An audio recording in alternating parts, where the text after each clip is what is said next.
हमारा राम जी के लागल दरबार हो, पवन सुतया जई हो।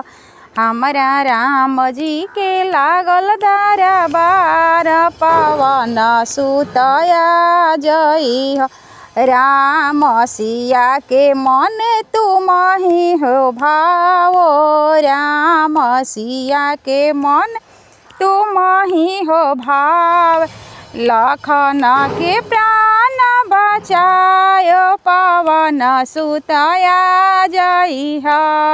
लखन के प्राण बचायो, पवन सुतया जई हो।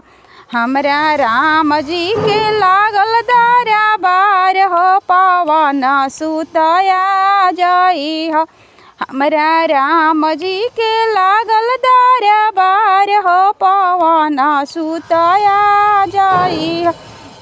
माता अंजनी के लाल तू हव शंकर के अवतारे, माता अंजनी के लाल तू हव शंकर के अवतारे। हमरा राम जी के लागल दरबार हो, पवन सुतया जई हो।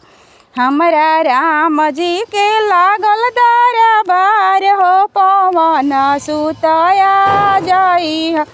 वेद ही चारो तुम्हारे गुण गावे, वेद चारो ही तुम्हारे गुण गाए। राम सिया का मोल बताए, राम सिया का मोल बता। तेरी हो रही जय जयकार, पवन सुतया जई हो। ताहर हो तो बड़ुए जय जयकार हो, पवन सुतया जई हो।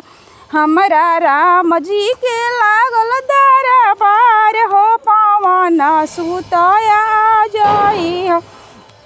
हमरा राम जी के लागल दरबार हो, पवन सुतया जई हो।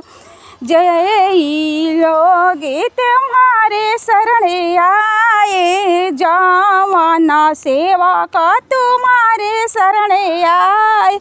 मन वांछित फल वे पा जाए, मन वांछित फल उहो पा जा। तेरी लीला है अपरम पार, पवन सुतया जई हो।